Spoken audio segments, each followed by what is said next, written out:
Very good afternoon, everybody. Welcome along to Dales Lane for this afternoon's game between Chorley and Rushall Olympic. My name's Pete Tscherewik, joined alongside Ryan Jacobs. Ryan, crunch time, last game of the season as it stands. Do or die for Chorley, a win's a must. Yeah, must win today. Can't afford anything else other than a win. Um, Again, there's massive implications on this.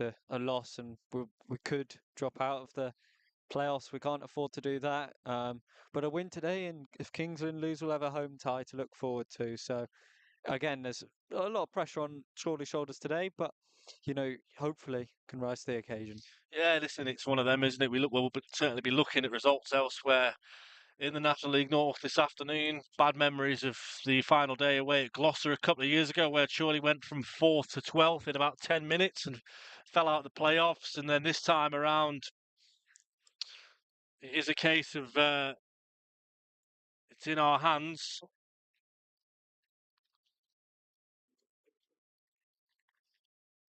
Both teams just entering the field of play.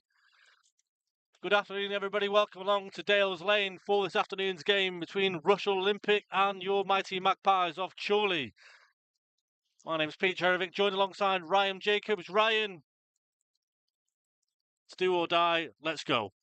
Yeah, it is, Pete, and I've been looking forward to this one all week. So hopefully we can get a big 3 points.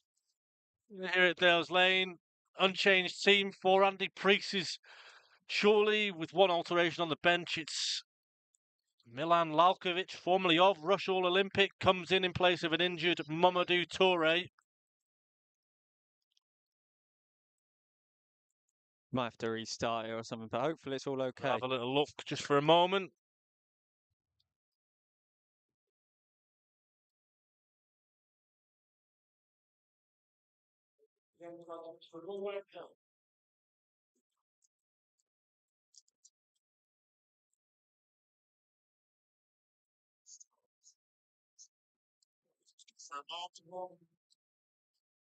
I think we're all okay up and running now as we'd like to be. Andy Priest just opposite us now gives Jamie Vermiglio, our chairman, a handshake. Gaffer all smiles ahead of kick-off, and he, for one, Ryan, will have, I suppose, bad memories of that day at Gloucester. But listen, records speak for themselves. Surely, I think it's 7 out of the last 10 years have reached the playoffs in the National League North, and they'll be hoping to do the exact same this afternoon. Yeah, exactly that, P. And again, you're just talking about the game today. We were just speaking before coming on air how important maybe an early goal would be today, just to settle the nerves, settle things down, and just make Chorley's life that little bit easier. Because again, you don't want to be in the second half in the last 10 minutes of the game, searching, hunting for that goal. You don't want to have that pressure of having to throw maybe Mark Ellis or Matt Owen up from a corner just to guarantee that win. It just put too much pressure on the shoulders. And frantically, you don't want to be looking, with No, 10 minutes to go at the table and hoping no. that teams are going to be dropping points. Well, we spoke to Chris Anderson after the game on Monday afternoon, and it was very much a case of looking at the league table. You could see Ando on his phone, tinkering, having a look, having a check, and maybe hoping that Kings Lynn will drop points to Chester, who look like they're not going to do us any favours with a weakened team, a team mixed of fringe players, if you like, of Chester players and some youth prospects. So, again, they're not looking. Maybe Chester wanting to rest a few players, as you'd expect. But listen, for Chorley, though, the job to do, and it starts in just a few moments' time here at Dales Lane. Yeah.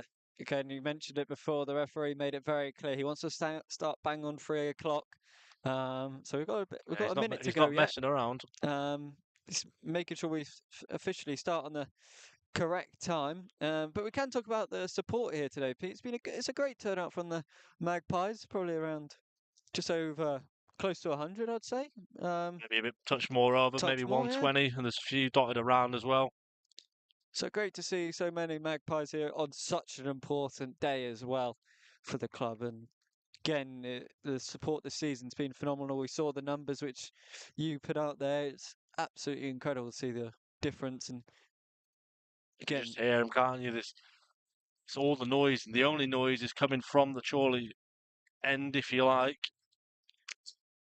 it's understandable the season that Rushall have had. It's not been easy for supporters, but again, Rushall will be here to send the fans off happy. It's not been a good season for them, and they know that. But they'll want to win today. They'll want to Yeah. send the fans home happy and give them positive reason to start off next season stronger. They're off and running. George hits the ball over the top towards Cole Hall via Adam Blakeman out for a Rushall throw. But like I say, I listened to Phil Brown of Kidderminster Harriers before they played Rushall, and he was very much ringing the drum of saying, look, you're going to go to somewhere like Rushall. They're going to play freely. They're going to be expressive. They've nothing to play for but for pride. And surely here, though, you just hear Adam Blakeman calling on Warren Clark to get at them, and now Blakeman in on a challenge. Looks like maybe some obstruction there from a Rushall play, but no avail. Cole Hall down this left-hand side. Defender comes away and clears it. We don't have any team sheets, Ryan, which is a bit of a swizz. But we'll do our best to name the Rushall players as and when we possibly can. Also, just be wary, a few connection issues this afternoon at Rushall. Signal isn't the best. It may dip in and out slightly. Long throw comes in from Blakeman, flicked over the top towards Mark Ellis. He can't get there. Blakeman's there with Horbury. Calverley got just back to Senior. It hits it really strongly, actually, Ryan, and it's blocked into a barrage of bodies. And now Rushall looking to counter. Yeah, it was a really clean, sweet strike, wasn't it? Just on the half volley, but again, a Rushall player getting in the way. Yeah, like you mentioned, no lineups. It's going to be pretty hard for us to tell because we don't know their numbers either. So again, we'll try and figure out as quickly as possible to. Breaks free there. The number 3 finds the 10. Interesting Rushall shape. Looks like a back four, but again, very expansive, very expressive. Here come the hosts. Down the left-hand side, Courtney Senior, the closest Chorley player to the action. Down the line it goes, and Ellis has just won the ball back, and now Chorley themselves looking to counter, and throws be given in favour of Rushall. Yeah, they've thankfully put the lineup on the Twitter, so we've got numbers on that, so we can keep our eyes and ears peeled. Luckily, I've got the stopwatch on as well as you, so we've got the stopwatch on my phone and the team with you, Ryan. So you're in safe hands here if you're not here at Rushall with us this afternoon. Surely looking to turn the screw early doors. Warren Clark finds Tom Carr. Here he goes. Bearing down on goal. Left-hand side goes into the box. It's got the number 3, Bavan Garner, defended him, and it eventually does come off Carr's toe, and behind for a goal kick, which Maloney will take.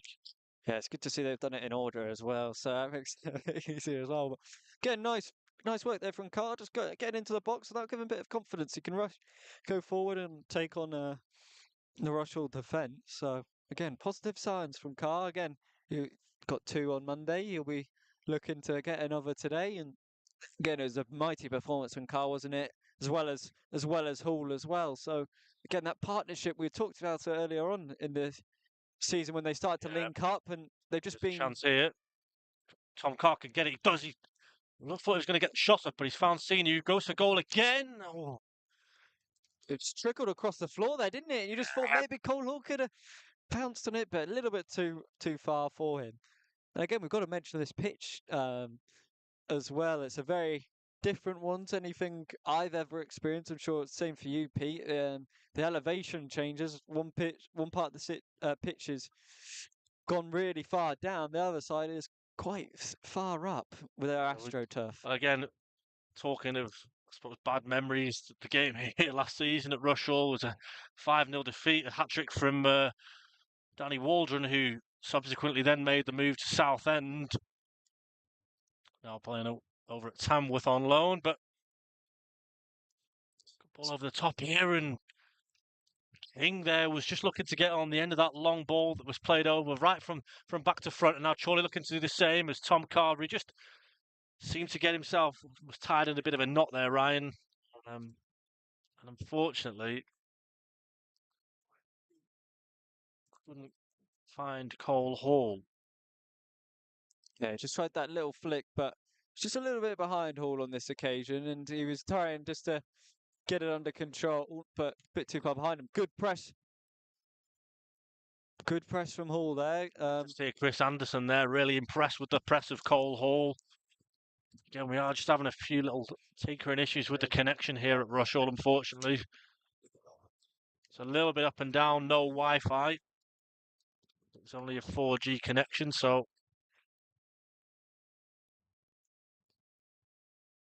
just trying to get the chat here. We can't get the chat because of our connection. So, afternoon, Chris. Good to have you with us. Yes, guys. John Miller, Michael Hardman. Let us know where you're listening in from. Was hoping to have Roger Hall with us all the way from Bermuda, but Cole tells us he's flying back today. So, unless for some miraculous reason they've got Wi-Fi on his flight, he'll have to miss out until afterwards. Anyway, ball over the top towards Cole Hall. Tom Carr going in there against Nathan Cameron, and the ball's eventually headed back to the goalkeeper, King. And it's interesting to see the approach here from Chorley. It's going quite long and it's working well. Early doors. Touch that from Blakeman in the back, isn't it? He opens up his body. This time he looks to go long there and trying to find Tom Carr down the channel, but blocked away and off to settle for a throw. Richard Sneaks, the now manager of Rushall, just in front of us here. Long throw down the line from Blakes to find Cole Hall. Warren Clark flicks it over, and Cameron's connection with the ball there isn't great. It's just bounced over the media tower. That is incredible. And flicked off the scaffolding pole and then gone out the ground into the car park. In National League North, Marine have taken the lead against South Shield, the very definition of a dead rubber, and that's the only goal to report at this stage. Blakeman now with a long throw to come in towards the head of Scott Wilson, who gets up. Senior again finds himself on the edge of the box. Blakeman now back to him, drifts it back in towards Mark Ellis, who heads it. Oh. Not too far away, the first sight of goal for Mark Ellis this afternoon's game, and Rushall, I'm sure Ryan will be aware of Ellis and the threats that he poses, and it wasn't too far away. Yeah, he signed that contract extension, new contract, wasn't it, Pete? And a lot of Magpies fans are over the moon, and as were everybody else at the club. And he got that goal on Monday. I'm sure he'll be searching for another today. Again, I think it's 15 goals he's up to now. Is it? Oh, if the official adjudicator's involved, we've had a few taken away from Ellis, so I had to adjust the figures recently. He might only be on 10. Oh. Had a few taken away from him. So the current Magpies top scorer is Mike Cowlin. He's just played a great ball over the top towards Tom Carr. He's isolated, taken down by the number 8. And it's a clear foul. Liam McAlinden playing at centre half. The veteran now player. He's obviously been at Wrexham, he's been at Rushall, was at Scunthorpe United playing as an attacking midfielder or a striker. And today he finds himself at centre half. Yeah, it's just sometimes what you've got to do for the team, isn't it? You've got to be forced into a role maybe you're not used to, but again, it's going to be interesting with this Rushall team, the way they're all set up right now. That again, they're not playing too bad, but defensively they do seem a little bit open. There's room to exploit, and Blakeman has now got a really good opportunity now to put this ball in. We talk about set piece again, Ole, and here comes another from Blakeman. It drifts in towards the back post. Cowley and Wilson are at Wilson, gets up in the end, and unfortunately, though, he heads over and towards the Rushall Olympic clubhouse. 9 minutes gone here, goalless at Dales Lane. It's surely the majority of the possession and the majority of the half chances so far. I'm sure Andy Priest, who's just below us, will be pretty happy with what he's seen so far. Yeah, I think he will be. Again, that was a good effort from Wilson. He was just leaning back, unfortunately, for him on this case. And whenever you're really leaning back, the ball will travel high and far and just never going to go well. But keeper gone long. Maloney found its way back to McCaden. Towards the middle to find Wadsku and given away this time, and Warren Clark's nipped in. Cole Hall, left-hand side, 1v1 with Nathan Cameron driving towards goal. Cole Hall goes for goal, and it's a good save. It's a good save with the feet of Maloney, and it's a really tight angle for Cole Hall, but he does really well there, I have to say, Cole Hall. And Ryan, a little bit of applause from yourself. Pretty good that from Cole Hall. Yeah, really good striker work there from Hall. He beat his man one-on-one. It was really good attacking work from the striker. He got past Cameron easily. But now we've got a throw in. Blakeman trying again. Box again. Senior goes for goal again, and this time he hits Cole Hall, who's gone down in a bit of a heat.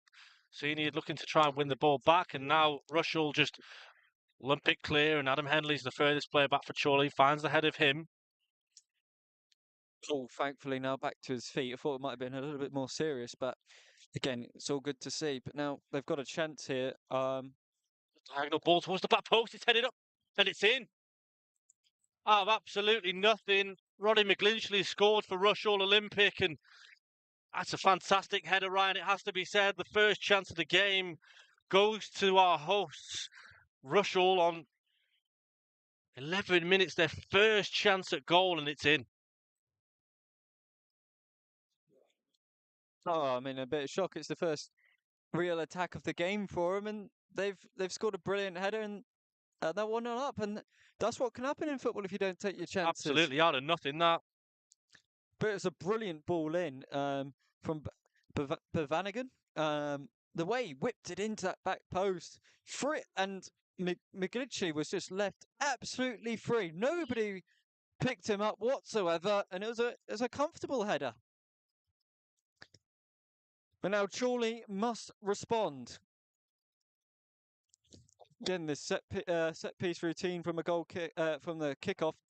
Not unfortunately say, Ryan, it's a bit of shock, isn't it? Really, more than anything else. You just, where's that come from? And it was just the way it's a looping header, and he Yeah. does so well to find. He finds right in the far corner, and Irwin just can't get there. It's nothing on Owen as well. It's just that good of a header. The way he's got the power to generate Warren the loop. Clark there just caught, and that's got to be a yellow card. Referee's got a decision make. He's calling him over now. The number 17, Bradley. It's got to be a yellow card Andy because he's Priest, kicked the ball away. Andy Priest's got the prime view of that.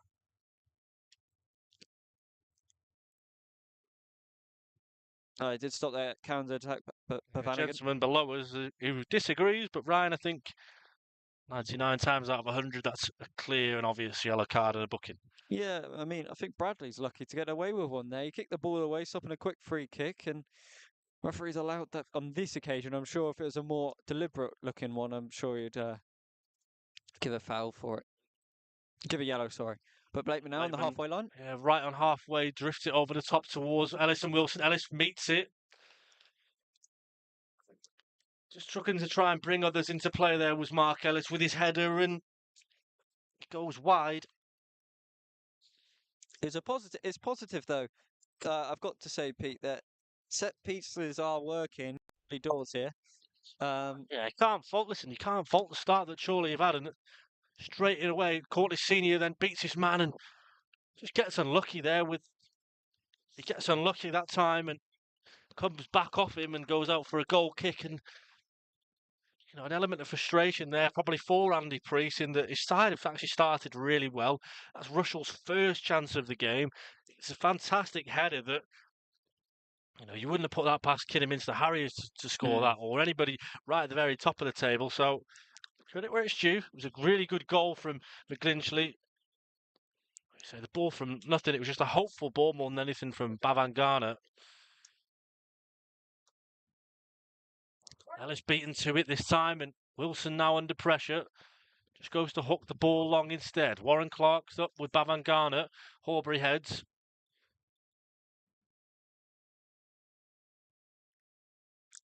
And this is what I mean. Before the game, I said it at the start as well. Chorley have got all the pressure on them today. Whereas Rushall again coming towards goal. Oh, it's a big chance that. The flag is up though. It's a big chance. Again, you're just seeing a little bit of confidence, the freedom that they've got when they do go forward. And it has been rare when they've had these opportunities, but when they do, they look threatening. It really did. Again, just came out of nothing as Southampton have taken the lead against Fulham. Jack Stevens with the goal there, and surely here we're looking for a way back into this one as Horbury putting the pressure on. I've got to say, one game this sort of reminds me of in a way was Chorley and Chester at home. It was just when Chorley were playing really well, and then Chester went and got that goal, which sort of caught us off guard, didn't it, at the time when Chorley were just on top in that moment. And again, it sort of happened here. It just depends on the response of these Chorley players now, because they know what they need to do. They cannot afford to lose this game. as it stands, Chorley now dropped to 8th. So, again, it is absolutely critical that Chorley get the next goal.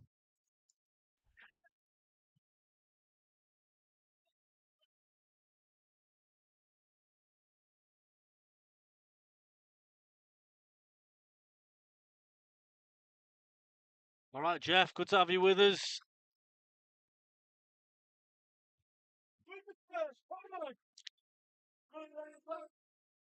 Wilson leaps for it, but is beaten to it now. Again, chance for Rushall on the break. Ball played across the box to number 10, who gets the shot off, and Irwin's done really well, actually. Again, you just hear the Magpies fans, though. They're getting behind their team. They're going to be absolutely vital today. But again, the ball does not fall into the strike partnership of Hall or Carr. Again, Rushall just getting on the ball that little bit more. A little bit more confidence, maybe. Now they've got the early goal. King playing it out wide to the left back. Again, Henley, I think, a one-on-one. Ball played inside to McGlitchley, the goal scorer. Going out wide to Bavanigan. But Blakeman does well to read it. Well, now there, on the line, it's foot race between Cameron and Cole Hall. Sorry, no, it was... Yeah, it is Cameron, sorry. Goes all the way back to Maloney.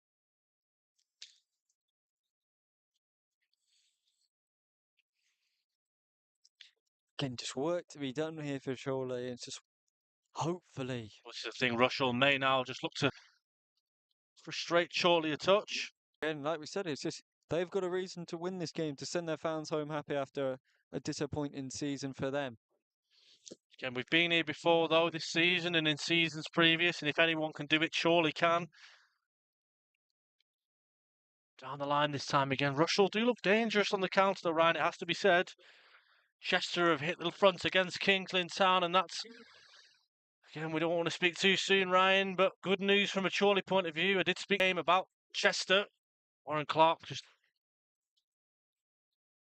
caught in the head, and this... The supporters behind us here. Well done, ref, when there's anything to be said. The referee to not give out any cards. Just hear him, yeah, keep your cards in your pocket, referee. I must say, I do remember that this fellow from when we lost here last season. And to fair to say, he wasn't the kindest of gents on that day. Elsewhere, National League North, we'll have a little look at the goals around the ground. As Ryan mentioned, it's currently Kingsley Town 0, Chester 1. Aubrey, here he goes. Darlington have hit the front against Needham Market, another game that means very little in bigger perspective. Is Horbury on halfway, finds Carverley. Chorley looking to be patient. Blakeman looks at Warren Clark's beating the offside trap.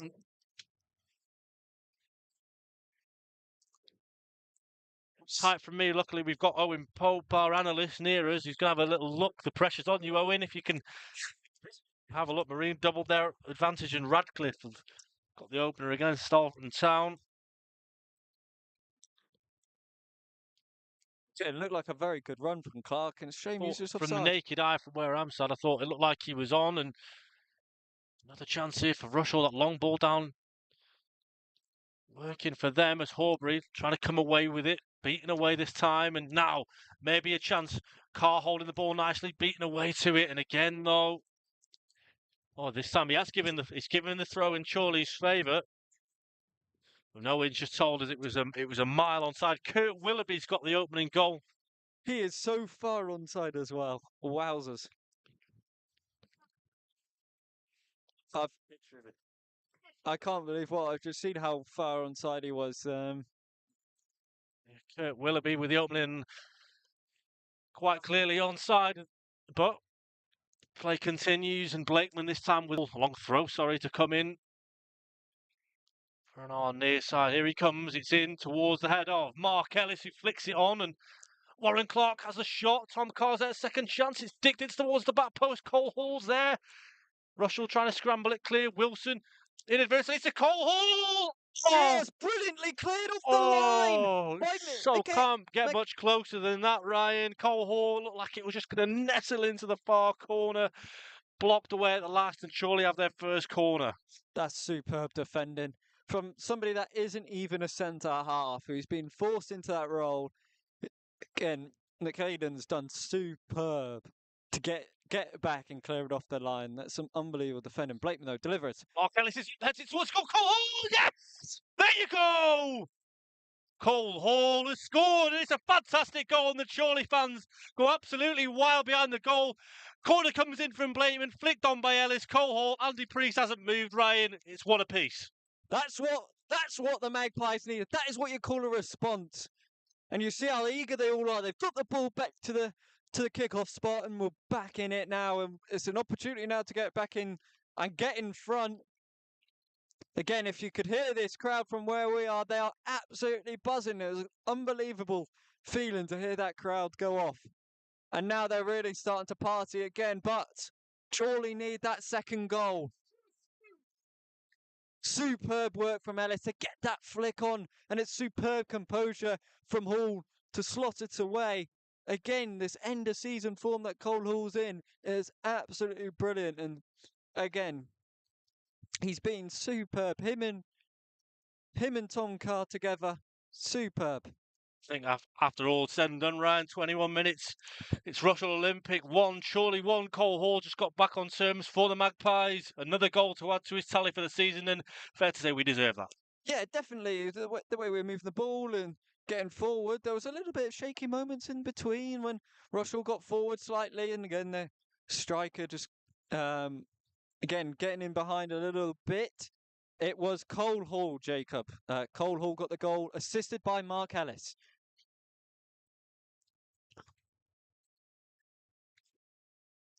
All of a sudden, Ryan, the gentleman below us, has gone all quiet.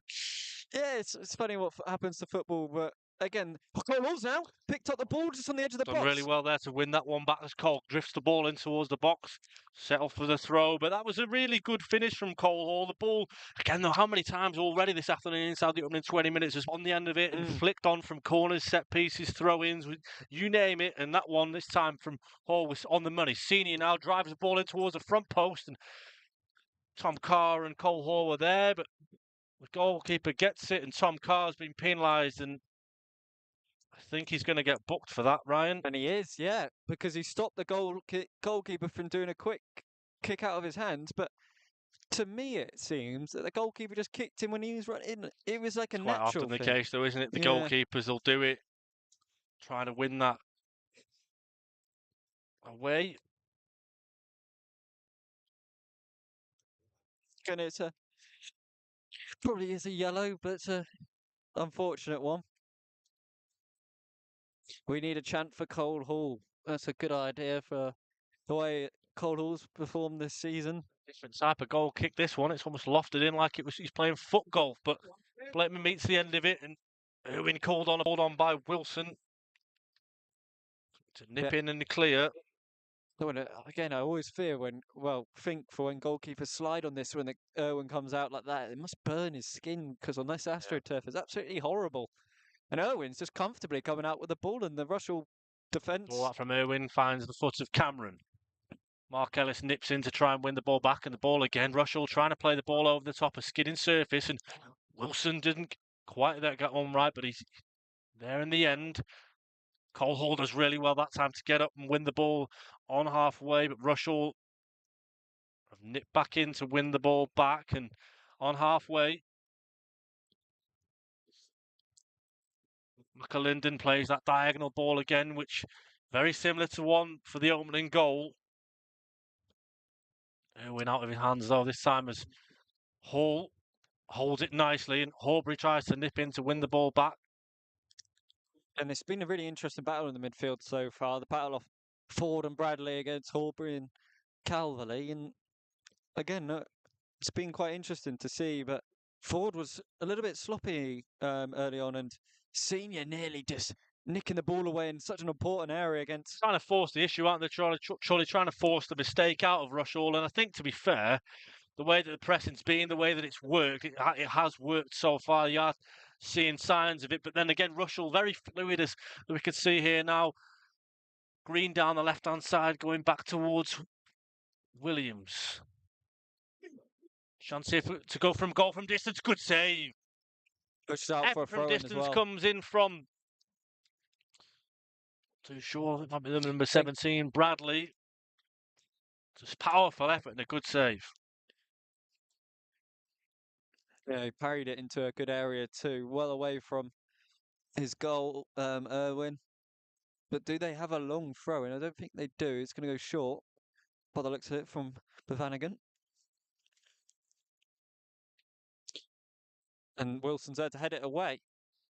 Horbury wins the second ball and Clark gets the third. But again, now it could be a chance to break. Well by Warren Clark, and now Blakeman's on this left. You've got Senior in front of him. He tries to go towards Senior and Hall, but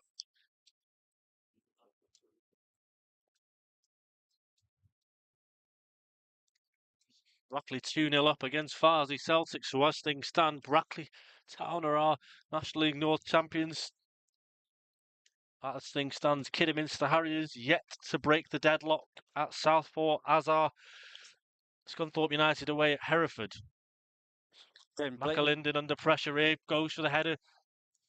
Back and forth again between Green. McAlinden plays it short to Bradley. Good pressure this from Mike Calverley, and very nearly intercepted by Cole Hall. See, Rushall trying to play here, aren't they, Ryan? But they're trying to do a little bit too much. Blakeman wins the ball back, finds Senior. Great first touch. He's got room to run into here. Bavangana's the nearest to him. Cameron's there too. Senior, left-hand side of the D, cuts inside, cuts out, crosses towards the edge of the box. Cole Hall's there, and oh, it just didn't fall nicely, did it? It was just... That was just into that corridor of uncertainty from Senior. Yeah. There's just bodies in his way there, and it went through everybody, and it came through at the last second there, and my oh my, that was close to the lead. Oh, Hall in and amongst it again, finds Carr this time down the right-hand side. He's isolated, he's got challenge coming in on him, and he's persistent. Tom Carr, he's done really well there actually to hold the ball and to win it back. He needs help though. Oh, he's still going, and he's protesting with the assistant referee that time, Ryan, claiming that he should have a throw in Chorley's favour, but I think he was chasing in vain. And he just needed a bit of a helping hand. He did all the great work there of getting the ball back, holding it up, but just wasn't able to get it away, and that could have been helpful for him. Down the line it goes from Rushall, headed up by Mark Ellis, and Cole Hall's there battling away with Cameron. Bradley has it now for the hosts, goes back to McAlinden, who under a lot of pressure from Hall, and Ellis again. Penalised for a foul by referee David Jones, and let's ask the question there, Ryan. What's Mark Ellis done wrong? Yeah, it was never really a foul, and again, good to see the referee actually make sure they take it from the proper spot, as teams always like to get away with that, moving it to the other side of the pitch or something. Touch that time though by number 11 finds McGlinchley, the goal scorer for Rushall. To the middle of the park, Bradley now. Shot comes in from Woodscoot. Comfortable enough for Irwin following a small deflection, and it's interesting to see the keeper's position in here. Maloney, he's just on the edge of his box, and they're playing quite a high line here as well. Rushall anticipating this long play, which Chorley are doing at the minute. Hall battling away with Cameron again, and Calverley's up, Clark's up, Cole Hall and Tom Carr, ball flicked over the top by really good work. Rushall, and Senior's there. There's a chance here. Rushall don't look comfortable trying to defend this move. Calverley goes back to Senior on this left-hand side, crosses towards Henley of all players. He's cross. I don't think he hit it cleanly, Ryan, edge of the box, and Tom Carr managed to pick it up down this right-hand side. He's driving towards goal. He's been given a lot of room to go into, and she goes for the shot up in the air by Sol Ford. Senior.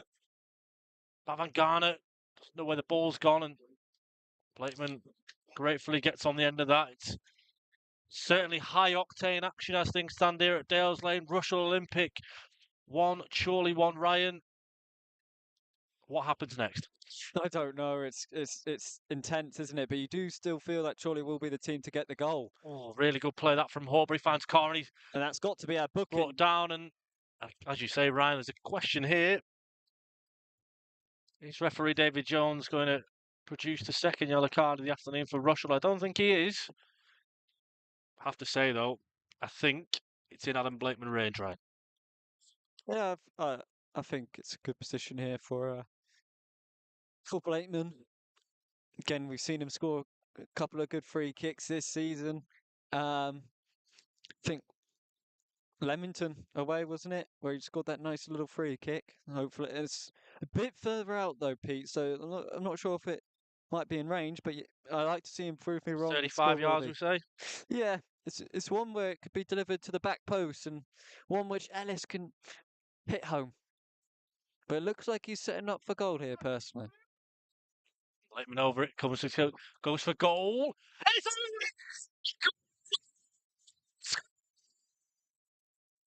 He has shot me right up, hasn't he? 35 yards from goal, and Adam Blakeman finds the far corner, beating Maloney in goal. An unbelievable goal from Adam Blakeman. 22 assists for the season, now his third goal of the campaign. A fantastic strike, and Chorley have the lead. That is unbelievable. To curl it like that, to get the power, to get the dip, to curl it in. That hit, I think it hit off the crossbar and in as well. That is pure perfection from Adam Blakeman. And it's 2-0 Chester away at Kings Lynn. This is incredible. We talked about the spirit of this Chorley squad. They can come from behind time after time. And that man, one of the performers of this season, Adam Blakeman, scoring again. Unbelievable. And now you're just hearing the Chorley fans singing, set piece again, ole ole. Again, apologies to people's ears who might have just heard the overreaction maybe to that free kick. But when you'll see on the highlights, if you're not joined us here live today, you'll understand how good of a free kick it was. It was brilliant from Blakeman. Again, it's a long ball over the top, and Scott Wilson's going to just see this one out. Comfortable from Wilson. Again, really smart defending. Now you can just hear the Chorley fans singing on our way to the National League. Let's not speak too soon, Ryan. We've still got another hour of football left to play. Yeah. Got to keep composed, got to keep calm. You know what they say, composure, lads. But, as we'd said many times before, Chorley have defied the odds. Of course, the odds were very much in Chorley's favour before a ball was kicked this afternoon, but having gone a goal down against the run of play early doors. Ellis doing well to win the ball, but he looks like he's been fouled, and he is questioning the referee. But challenge from Mike Carverley. Look at Tom Carr all the way back there, looking to defend. Yeah, and it's a vicious ball over the top. Owen's there to claim. Good commanding of his box from Owen. He looks to go long with the goal kick. Sorry, the goal kick from his hands, not from a goal kick rather. But oh, what a touch! What a touch from Cole Hall. Look at him go. He's driving in on goal. McAlinden's nearest to him. Holds it up well, finds Tom Corrie, goes for the shot. Rushall fans below us singing, tackle, tackle. And unfortunately on this occasion, Chorley. Brackley Town 3. Farsley Celtic 0. Former Chorley player Connor Hall. He's got saying it's his third, and you just see Andy Priest, despite it being 1-0, 1-1 and 2 now 2-1, he's not moved. He's still arms folded. No reaction from the gaffer. Again, but that's an experienced manager. He's been through it before. Been in it before. Cole Hall, good play from him. He's caught by Bradley, and that's a yellow card. Yeah, he got away with it the first time, Bradley, and now the referee's definitely... It's an awful challenge, that one has to be said. Again, that probably a little bit of frustration as well on Bradley's shoulders as well. Just letting out that frustration on Cole Hall, who's, again, just been excellent from the first minute. That touch out of the air, I can't get over that, the way he just brought it down. The height of it. He's a little bit of bother, and he has been booked, although he's running away. And the gentleman below us who was asking the referee to keep his cards in his pocket, well, he hasn't now. Again, just seeing these Rushall fans speaking to the midfielder there, off Ford, didn't seem too happy with the fans. It comes from Blakeman towards Mark Ellis, who gets up on it. Tom Carr can hold the ball up nice. He's pulled down in the box, across the box from Mark Ellis, and Tom Carr's surely got to be asking the question there, Ryan, as to Is that not a penalty kick? He doesn't seem to actually protest too much, but from where we're sat, it looked like he was being clearly pulled. Yeah, I think there was definitely a case for it, definitely, Pete, and there was arms around him, but again, Tom does unfortunately, well, in his case, in a good way, he draws a lot of fouls, but a lot of them sometimes just don't even get picked up, and that's just the art of Tom Carr, the way he's just How able many to. times have we said this season, especially in the second half, there's one free kicks, one fouls, and Blakeman now with the in swinging looping corner. Mark Ellis is up, heads on, headed off the line by Ford. Wasn't really going to, still had to get there though, didn't he, Ford, to head it clear, and Senior isolated 1v1, looks to take on his man, crosses towards. I think that was a foul on Senior there. He just Gets caught late, doesn't he, by Williams. Williams it was. Again, he delivered that cross. He's done well on his left foot to whip it across, and yeah. I was just wondering where Dave might have been, the photographer. I wonder what he would have got for all those photos. It'd be good to see them back.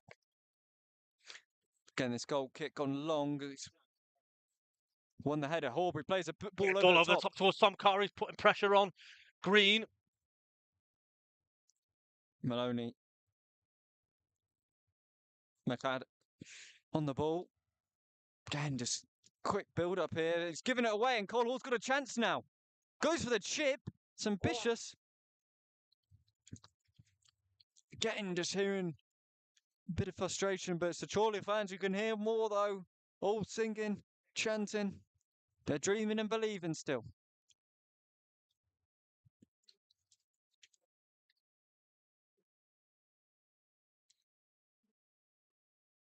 So to recap, Ryan, after what's been a frantic 37 minutes of play, it's currently Rushall Olympic 1, Chorley 2.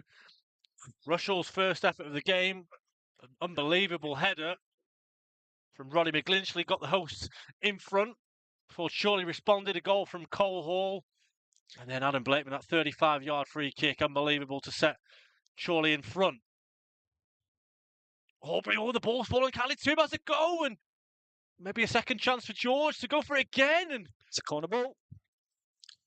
Chorley really trying to pepper it before half time to get a third, and can just hear below us, what are you doing? It's the call from the Rushall supporter, and George Horbury just was above his head. Picked up then.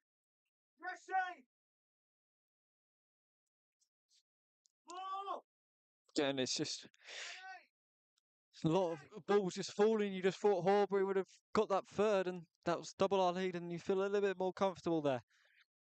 Blakeman now, deliver this cross. Back post. Mark Ellis is free. He's got an easy goal to go, Maybe. Oh, it's off the cleared off the line. Clark Shot with the comes strike. in from Clark. Blakeman maybe goes for it again. He just puts it in the corner of it. Offside flags up, but Mark Ellis was left completely free in the box, and he goes to that far corner. He finds the far corner, but it's off the line. I think I might be wrong here. I think we can see a replay, but I think Ellis's strike might have got cleared off the line by maybe Wilson or Carr. I'm not too sure, because the pure power, the connection he got on it. Unbelievable.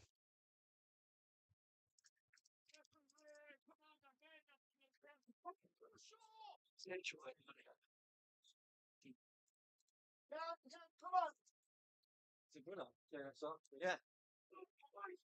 Yeah, unfortunately, due to the power, Wilson couldn't get out of the way in time, and he's cleared it off the line. It could have been 3-1 Chorley. Oh, powerful header again from Mark Ellis this time. Cole Hall, what a touch that is, by the way.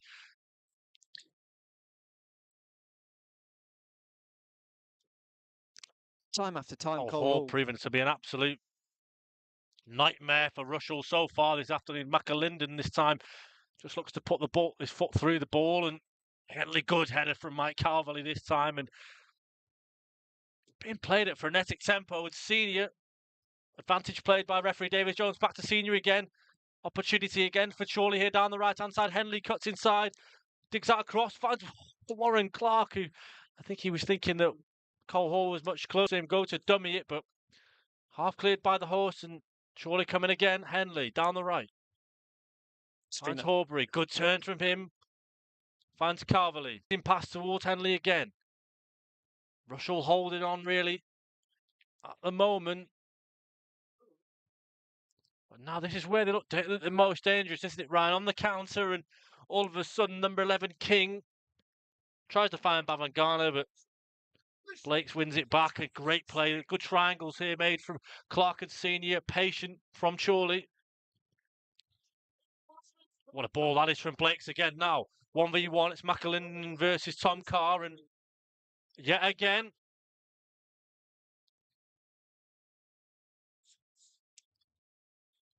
And again, that one Rushall spectator below us is, I think, the only one in Dales Lane who's got an argument to have with that foul being given. Yeah. I'm not sure how he's coming playing on. He's got the best view in the house out of everybody. 5 yards away. And he clearly didn't see the contact. Now Blakeman's got a chance to deliver a perfect ball in. Again, you can't believe how Ellis was left at the back post free. They won't be doing that again. Takes the in-swing and delivery towards back post. Mark Ellis is there. Not cleared as yet. The keeper gets a punt. The ball's in the back of the net from Mark Ellis, but referee Davis Jones has said there was an infringement in there. It's because Carr was standing in the way and the keeper made a dramatic scene out of it. The foul is given.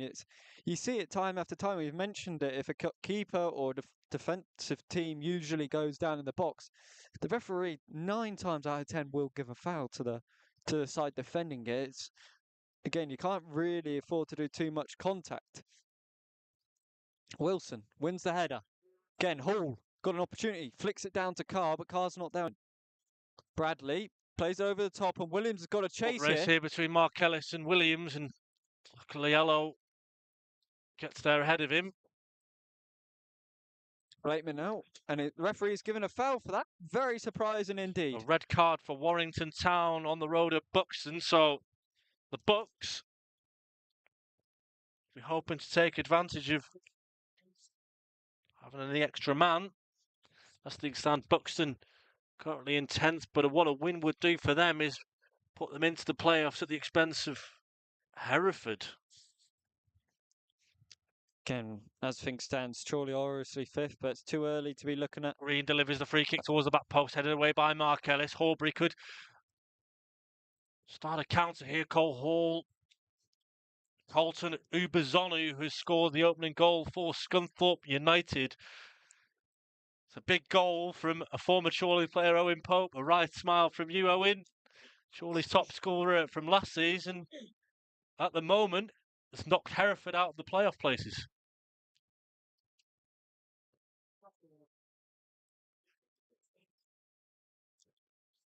Long throw from Henley down this right-hand side. He wins, gets the ball back instantly and goes long. Good header from Warren Clark to find Tom Carr in a pocket of space here. If he looks for Courtney Senior, still driving on Tom Carr. Left and right, finds Senior in a pocket. Bavangana coming close. Got to be careful. Courtney finds the cross. Eventually, it's flicked up towards Warren Clark, who gets a shot off. TC working his socks off for Chorley, as he always does. And fair to say, Ryan, Cole and Tom have made that partnership their own. Yeah, and for this run-in, they have been absolutely vital for Chorley picking up points. And that's just not saying it's the rest of the team or anything, but their form has been really, really important.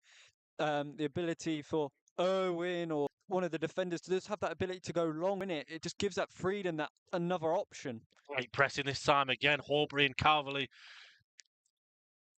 really commanding that midfield so far this afternoon.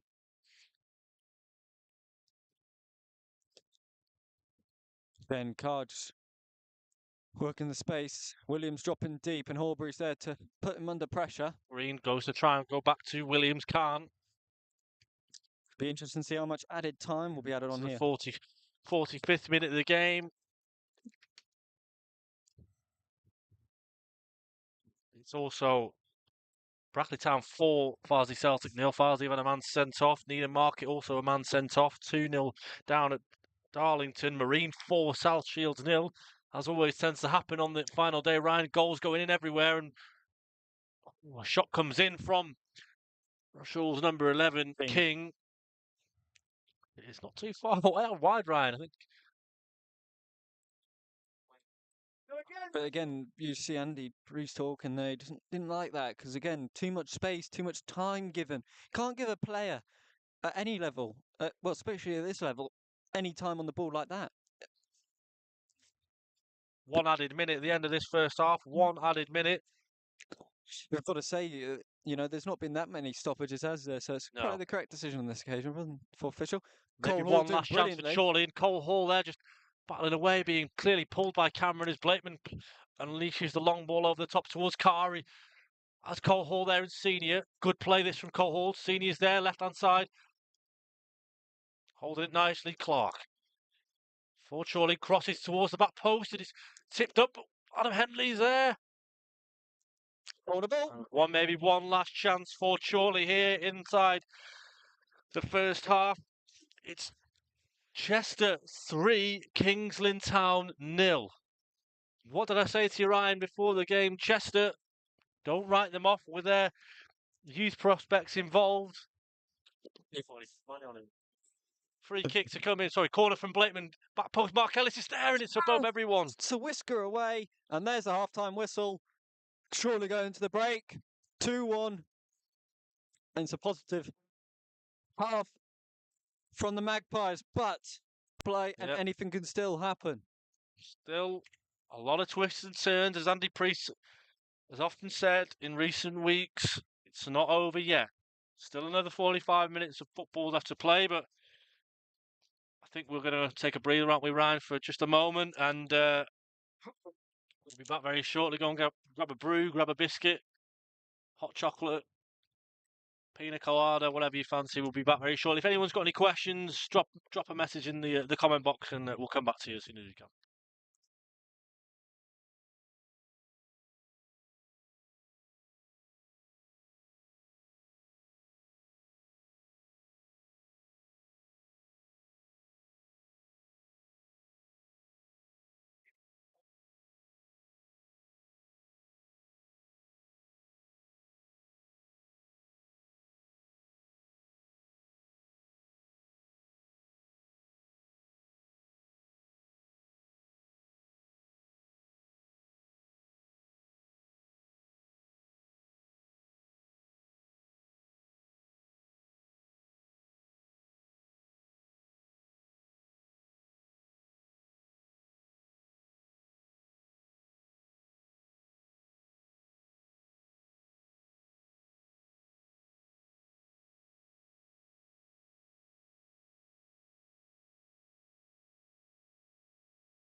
Welcome back, everybody, for the second half of this afternoon's game between Rushall Olympic and Chorley.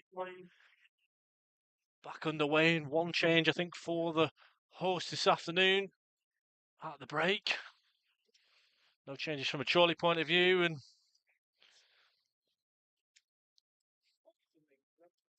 just the case, Ryan, of more of the same. That's it. It's just staying composed, staying calm. Cole winning a free kick, being wrestled to the ground. The referee saying, "There, I think that's a correct decision." Cole was holding his foot. Might have got some studs on his foot there, which wouldn't have been too pleasant. Seeing a little bit of a change, by the way. I think one change. I think they just heard over the tannoy. Just seeing the move. 3 is off and 5 is on. What we're being told. Thank you.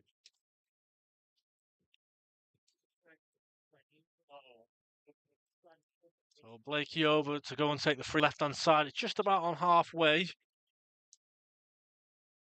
inside the Chorley half. In fact, right on the line. You can just see David Airy, our videographer, behind the goal.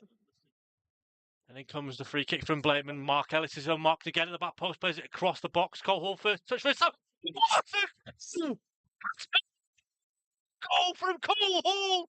That is absolutely amazing! The Bermudan international takes the touch from Mark Ellis's flick. First time, it's a thunderous effort from Cole Hall. Into the far corner. It's Rushall Olympic 1, Chorley 3. The perfect start to the second half, Ryan. Honestly, he didn't even do it first time, Pete. He took a brilliant touch out the air and controlled it and hit it still on the volley. He set himself up perfectly for it. That is what you call a finish. The connection, the power, the accuracy. Matthew Swift, one of the coaches, he's missed that goal. I'm sure he'll be gutted about that because that was an unbelievable finish in the top corner.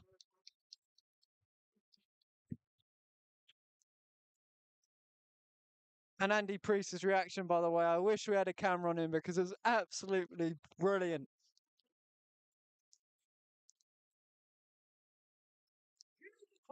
Oh my. Magpies fans, I think you're going to want to definitely watch the highlights tonight if they're able to get out. The way the finish was just unbelievable. 2 world-class finishes. That is absolutely unbelievable from Cole Hall. And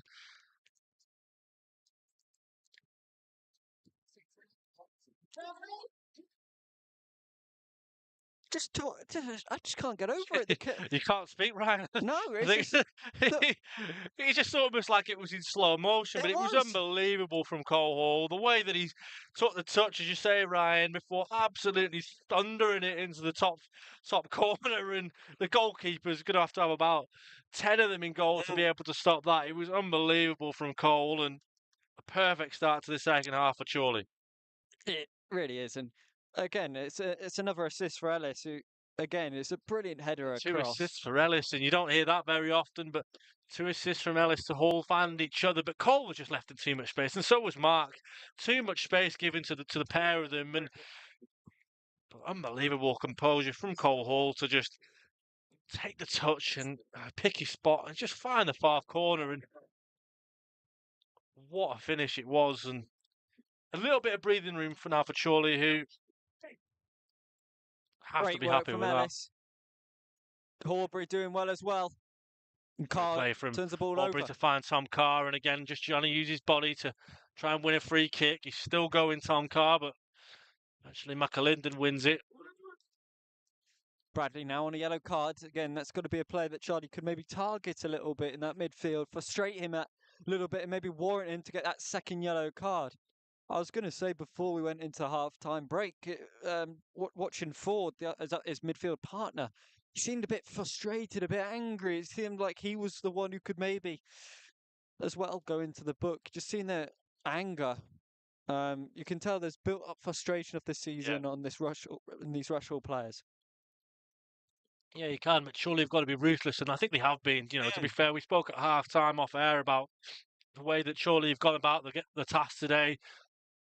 A lot of high, heavy pressing, being relentless in the press, not allowing Rushall to get into it. Blakeman now, long throw to come in towards Ellis. Is free again. It's cleared up first from the host, and now the ball comes over from Warren Clark. Two Rushall players going for the same ball. Tom Carr is at the box, and it's in again. It's in! It is in. We couldn't tell from our angle, but he has scored. Tom Carr scored. He takes it, chests it down, and just puts his foot through it on the half volley. In 51 minutes, it's Rushall Olympic 1, Chorley 4. I couldn't tell from our angle where we stood here up in the media tower whether it's in or whether it's wide, and all of a sudden, Carr wheels away to celebrate, and it's Chorley's fourth. And it's another brilliant finish. Carr with the composure chests it down, hits it on the volley, and it was a sweet, sweet strike. But the weirdest thing about it was because the goal that they've got here, it hit off the metal post behind, and you think, oh, it's hit the side net, it's hit the side and gone wide. And the way Carr originally celebrated, it looked like he thought he might have not scored, but he did. And it was brilliant, absolutely brilliant. Again, just seeing him run over to the Chorley fans and what the fans that have travelled today, and thank you to everybody who's listening as well. I'm glad you're all enjoying this because this has been a brilliant performance from Chorley. After going a goal behind to now leading 4-1, it's testament to the character, but there's still that urge, that intensity that Chorley want another, and there could be more here, Pete. Again, we spoke, haven't we, about goal difference, and I don't think it's going to come into the equation at the moment, but again, confidence is key at this time of the season. At the moment, as things stand, Chorley will play Kingsley in Town at home, and look at what they're doing this afternoon, losing 3-0 at home against Chester, and Chorley again to come from 1-0 down to now lead 4-1 is an unbelievable turnaround for the Magpies. It is, and you know that again, it just eases that pressure a little bit, but it doesn't mean that the lads can just relax now. No, they want to go and get the 5. They want to go and get the 6. Yeah. There's no reason why not to. You know, they've got to, like we said at half time, there's still another half of football to be played, and important that Chorley just don't, let it rest and just settle for it. Yeah. You know, what it might do is it might, I suppose, open up the opportunity for Andy Priest to maybe rest a few players now and make a few changes. But again, Priesty won't want to take any risks. Again, I was speaking to Ellis just before the game. He was talking about the importance of it. But he said there was a job to be done and they know what they needed to do. And you're seeing this level of performance from Ellis and the rest of the team. It's been a brilliant, brilliant team performance. After going a goal behind, it shows the mentality of this team to really just come from behind and get the goals that they need to do. They don't know what's going on at Kings Lynn and Chester. They won't be informed until obviously they got in at half time, and then that might have given them extra motivation, of course. But again, goes long and he's asking a lot of Cole Hall if he can get there, but is he offside as well? Can't unfortunately. Flag doesn't go up, but it just shows again Cole Hall. He's not sure if he's offside or not, but he's not letting it go. He's not chancing it. He wants to keep going and fighting for those lost causes. So many of the Chorley players, they do, and they have done all season, and they have done for years, some of them. And it, moments like this where it pays off. Paper goes for the goal kick, and you see Richard Sneaks, the man in the dugout from Rushall, head in his hands. He's frustrated. Yeah. And I think he's just trying to play maybe a style of football that these players really can't do. I think he made a comment in his post-match interview after the last game saying that the way that Oxford City plays, the way that he wants his side to play, and that's not working for his team at the moment with the players and the personnel they've got. There'll be a long throw to come in by Blakeman again. All the usual suspects inside the box. It's up towards Wilson. It's kept in. No, it's behind for another corner. And the pressure continues. It's exactly what the Magpies want to keep doing. Don't take their foot off the gas. You can just see Andy Priest's mentality and his focus right now. It's just that look of, I want more. Here it comes towards Cole Hall. Senior's there, Horbury's there. They run into each other inadvertently, both chasing after it. Henley, great first touch from him. Goes wide to Blakeman, who swings in a ball first time. It's what a cross that is to find Mark Ellis, and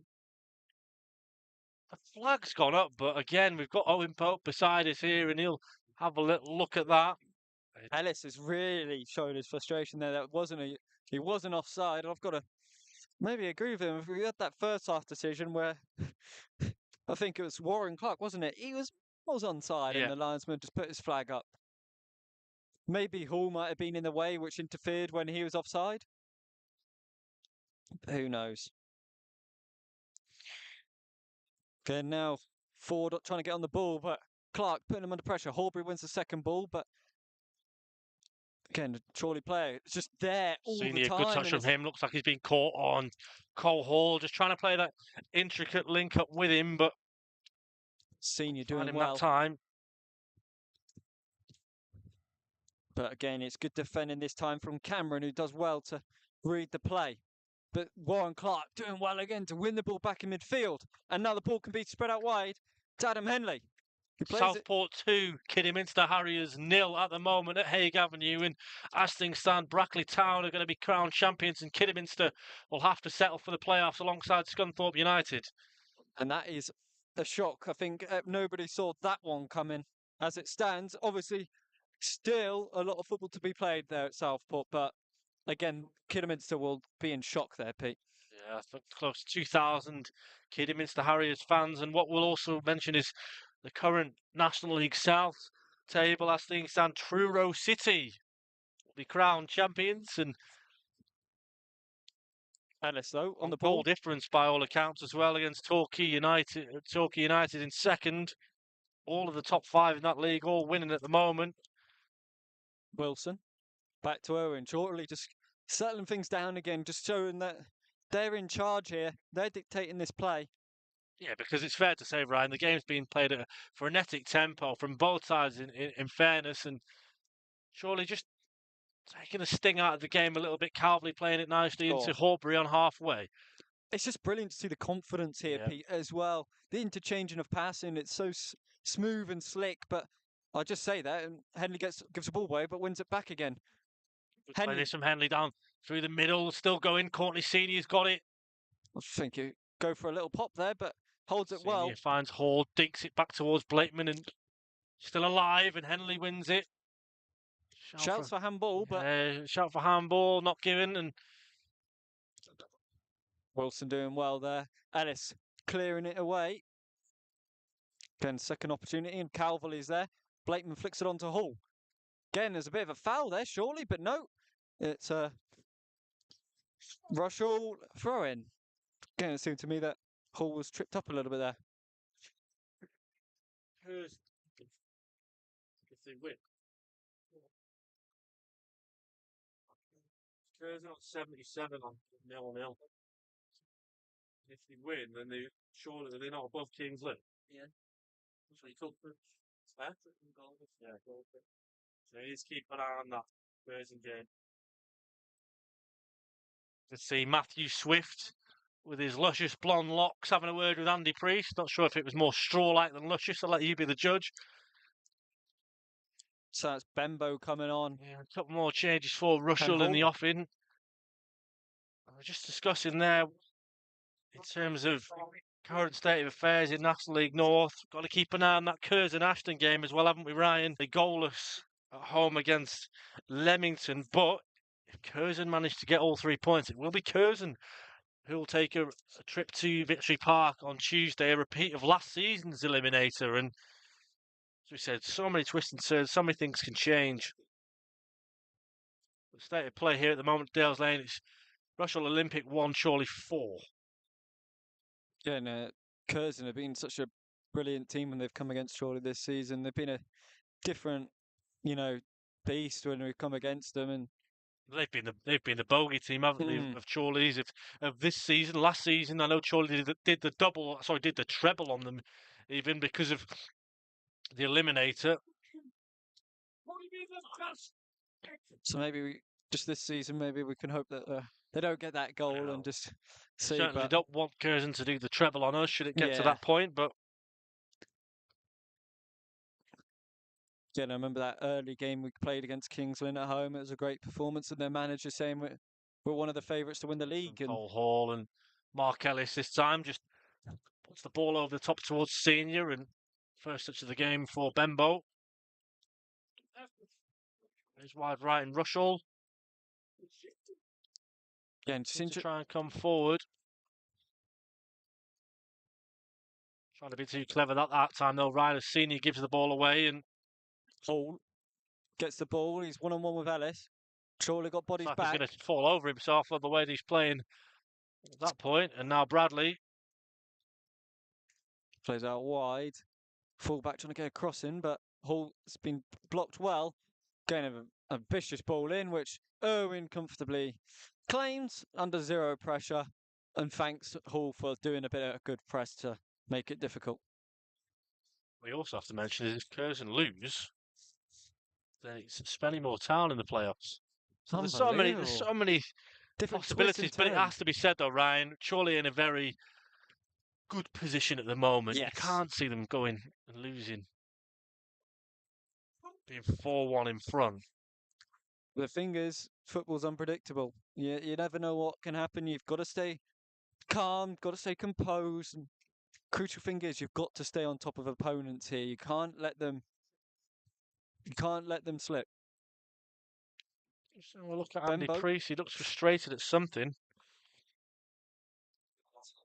Not quite sure what.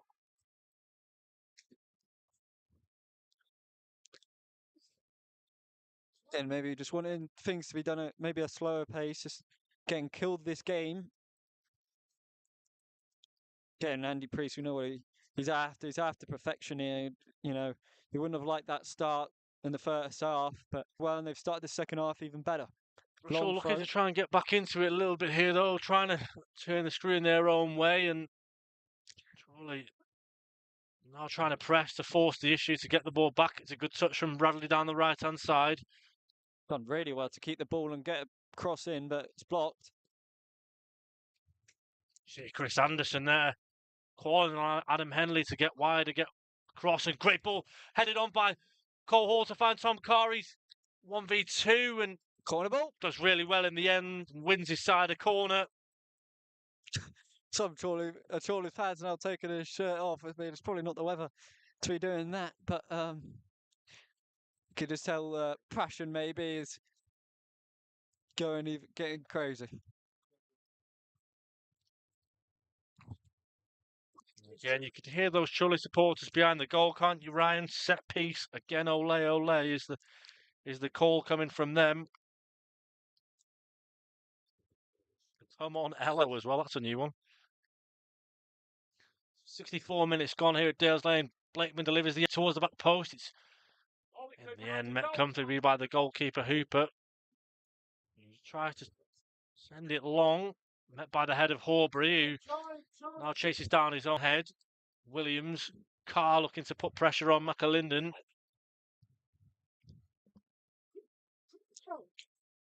Fans wanting Precy to give him a wave. And Kidderminster Harriers have got a goal back. It's that man again. Oh no, sorry, it's Reece McNally who's got one back for Phil Brown's side. You can imagine those. He said there was around 2,000 fans. He gives a thumbs up to the Chorley supporters who continue to call for him.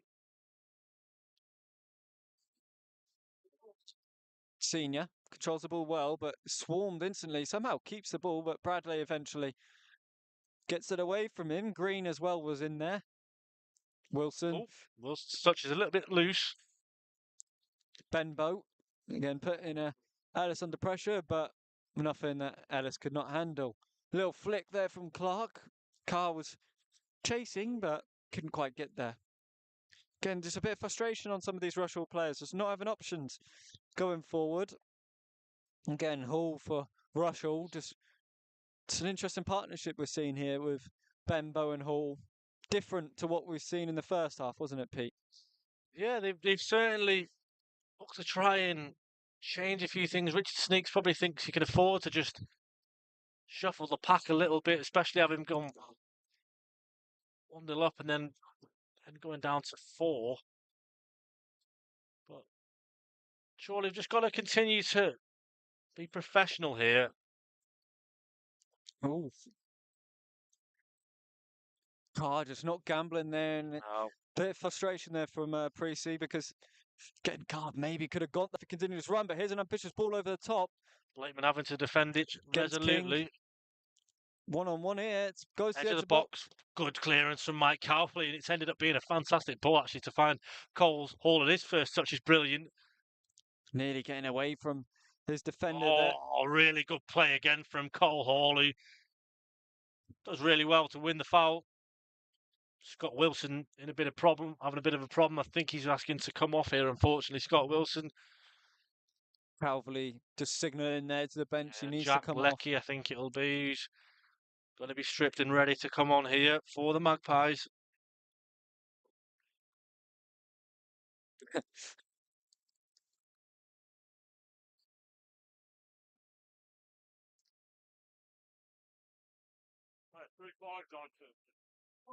Just a moment here for Robbie Harrison and his assistant physio Jess to come on and have a little look.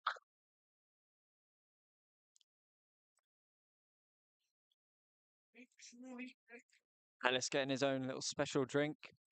Yeah. Have a little look while we get a chance to breathe. And current state of play in National League North, Buxton have taken the lead against Warrington Town. A big goal for the Bucks. It's so interesting to keep All it of up a because it just sudden, changes, doesn't it? Yeah, all of a sudden that's Buxton into the playoff places at the expense of Curzon Ashton. Then in a way you just feel probably like Kings Lynn are just hoping now and sort of maybe praying that Curzon don't get that goal. Yeah, that goal for Curzon would change absolutely everything. It would knock, and what the irony of Curzon Ashton, if they were to knock out Kings Lynn, that would be Kings Lynn knocked out by their former manager in Adam Lakeland. So Jack Leckie going to come on here. Started there for Scott Wilson having a brilliant game. Hopefully it's nothing serious because again, he'll be super important for this running. If Ken in a good place right now, not to get ahead of himself, but for these playoff games, he'll be an absolute key. And it's good to and really smart decision from the team just to get him off. Don't want to make any worse. Yeah, you can't risk these things. We'll have to get some insight as to what the issue is for Willow.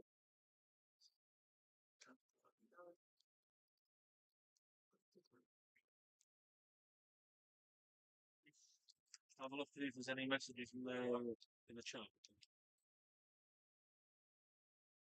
Thank you, Jeff, for the nice words about the commentary. Cheers, Jeff. We'll see you later on here for this evening. Mr. JC at the presentation. Hope you got your best shirt on ready.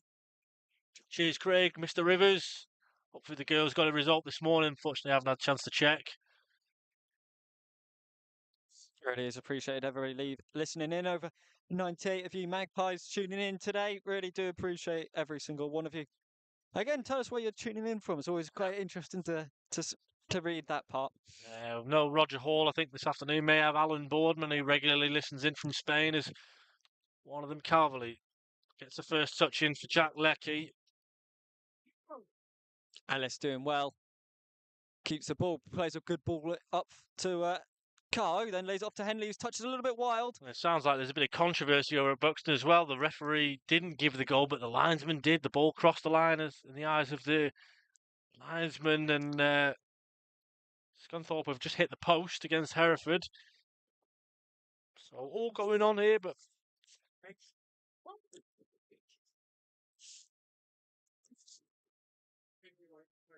do we keep our lone players for the playoff question coming in? The answer is yes, as Tom Carr has a go at goal, and should have a corner. We'll have to settle for corner yet, so we will be keeping all the lone players for the playoffs as far as we're aware. All contracts have been extended due to the season being, I suppose, extended, if you like. South of Spain, love to see another one from the south of Spain. Billy Whiteout is set to come on, I'd imagine, possibly in place of Courtney Senior. 69 minutes gone here at Dales Lane, and another corner for Blakeman to deliver the outswinger. When it comes from Blakeman, the outswinger, it's lofted in. Calverley's free. Calverley's there. And it's just wide. It's so close, and you could see that some of the Chorley supporters thought it was in. That was so similar to the Tom Carr goal in the way It looked like it was in this time, but on this occasion it was wide. It's the way this again this goal and the way it's set up, the way it bounced out so quickly, you just assumed it was in. Because again, it's so weird that there's at least one Chorley player always free from these set pieces, and they're usually connecting well with it. Courtney Senior coming off for Billy Whitehouse. Great performance from Senior. He'll be happy. Yeah, really, really impressed again by Courtney. I'm a big fan of his, has to be said. Really solid 70 minutes in the tank for Courtney, and an opportunity now for Billy to just minutes in the legs, bit of confidence for him. That's it. And again, Billy's impressed me as well this season. Whenever he's come on, he's had some great games this season. Ellis doing a big call, and it's a big header as well. And he's won a free kick. A little bit of afters there from Ben Boat. But John, it's good to see you listening from Adlington. Yeah, from Adlington, only round the corner. Hopefully we'll have you with us on Tuesday as things stand. If the Magpies are at home.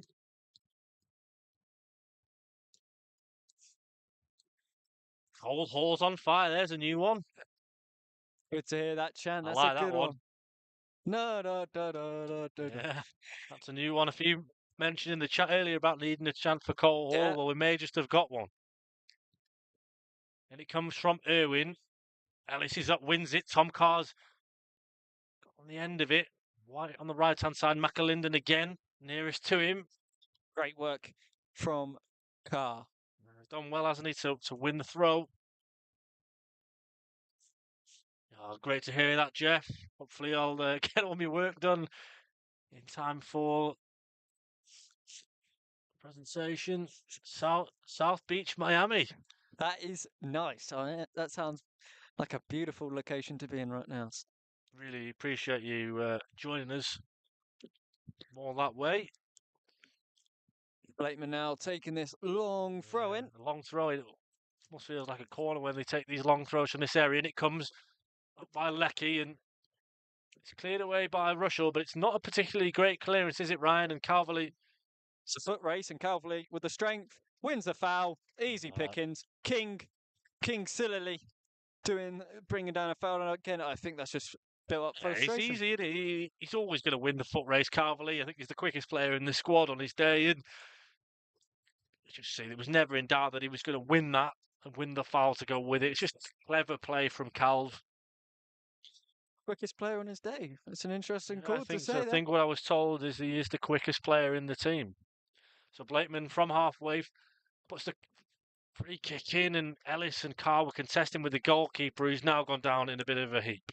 I think there, by the way, that was not a Chorley foul on the keeper. It was He's just contested for the ball, hasn't he? And that's it. Ultimately missed it. Carr's been taken out a little bit there. Again, I wonder now if we could see a few minutes for Milan. Yeah, Milan Lalkovic, previously at Rushall Olympic. Would be nice to see him get a minute, although Andy Priest is just calling over Joe Nolan. We've got to give credit to Milan's character since he's joined the club. It's been absolutely brilliant. Really nice, positive attitude. He's worked hard. He's gone to extra training sessions and all this, and he's desperate to get some minutes. Hopefully, he can get one on the final day of the season. It would be nice to see Milan come on and make a bit of an impression. Ellis is up. It's time. The ball's won by Bembo. McAlinden.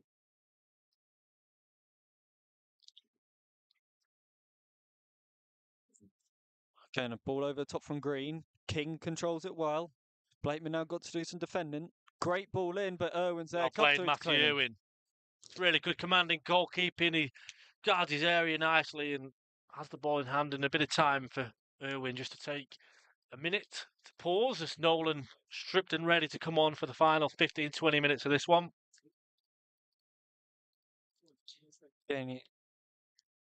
Such an important player as Nolan. Wonder will it be Horbury or will it Calverley just to give some minutes? It'll probably be Calverley, you know. Leckie's got to come across there, doesn't? Leckie needs to come across sooner, but actually the cross comes in, and Ellis, he's got to be careful with his feet. Great block by Calverley. Shot comes in eventually from the clinch, looking to add his second, but it's over the top. 2 substitutions here coming on for Rushall. JT coming on is his name. and JT. then Arthur. Yeah, JT and Arthur. I've never really seen a name of just JT before. I imagine there's probably a bit more to it, but Mm. got to work with what we got, haven't we, Ryan? John Hopefully he's Nolan. okay with that. Who's he going to come on and replace? 76 minutes gone here. It's Rushall Olympic 1, Chorley 4. And Adam Blakeman's coming off in Wow. place of Joe Nolan. Again, it's just all about looking after your players now, isn't it? Really, that's the most important thing. Again, seeing the chairman down in front of us off Rushall. The chairman. You think it's the chairman? I'm not too sure. Well, it seems like he is. And he is. We're just getting a nod to our left here. He is the chairman. So, again, he's been loud and proud.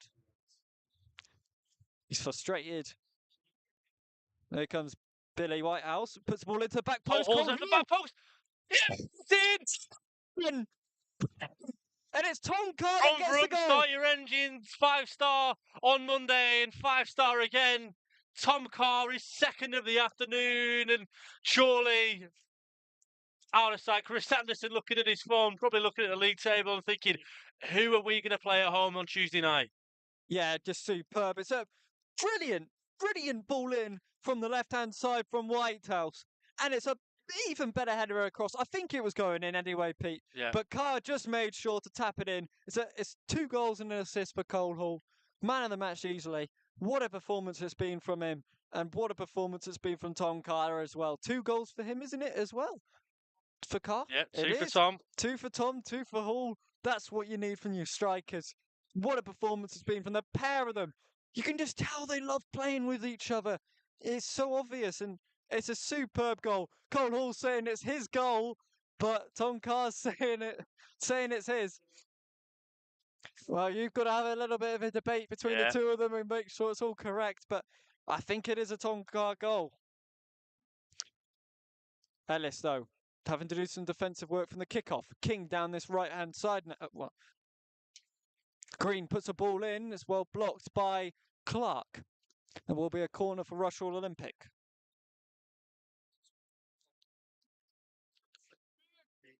Leamington has... So as things stand, Leamington have upset the apple Curzon cart. losing. Curzon Ashton behind. Just wait for this corner. See where things stand. It's a bullet header from Nathan Cameron. He heads it wide. It was a big chance. And Milan Laukovic is going to come on for Chorley. It's great to see. Milan is coming on. He's been trying all season for this. And the chairman just saying their referee's been the worst they've had all season. Andy Priest just having a little laugh. It's a good ball in again to the back post. And it's there. Expertly headed away. From Mello and gives one for Whitehouse to chase. He plonks it down the line. I say plonks, more prods it down the line rather than plonks. Beg your pardon. You know, it's good to see the kind of impact Milan can have on the team now. Just again, came in from Rushall before deadline day, and hopefully he can just make a nice impact on the team. He's been eager, working really hard behind the scenes, so hopefully he can get rewarded with a debut goal. Yep.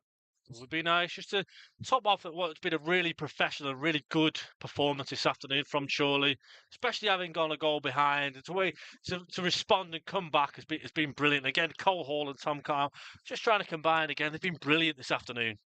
Really have. And again, appreciate everybody listening in. 5-star performances all round from every single Chorley player. I think if there was a person who had to pick the man of the match, it would be tough now because both Tom and Cole have got... I've got an obvious option. I won't reveal it until we get towards the latter stages.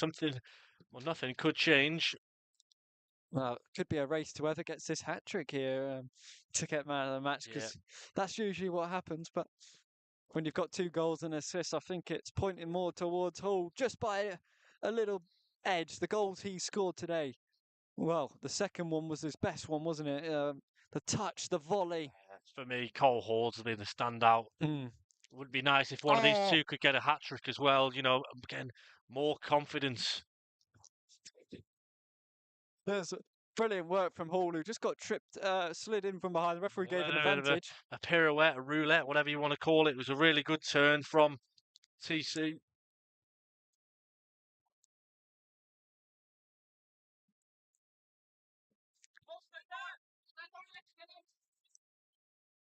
'80th minute now, we're in. 10 minutes left to play off normal time. Going to see more come into play. Henley trying to win the ball back, but again, Hall just keeping the ball well. Vicious ball over the top, and Benbow Still alive, and nope, the flag's up. Again, Owen next to me just calmly saying he's offside. Again, it's going to be a substitution. George Horbury off. And it's going to be a debut for Milan. Milan Lalkovic. I've never known someone so happy to see someone come on as you for Milan Lalkovic, Ryan, and hopefully he can make an impact from the bench. Well, it's just when you see, you know, that Jamie Carragher thing where it's the way he ties his shoes and puts on his suits. He's just worked so hard, and your man of the match, Pete, is coming off after no an hat-trick for unbelievable performance. They'll need a fire extinguisher to cool him off after such a good performance. He was on fire today, that man, and again, it's just thoroughly deserved to, you know, come off, get a little rest, recharge for Tuesday. Well,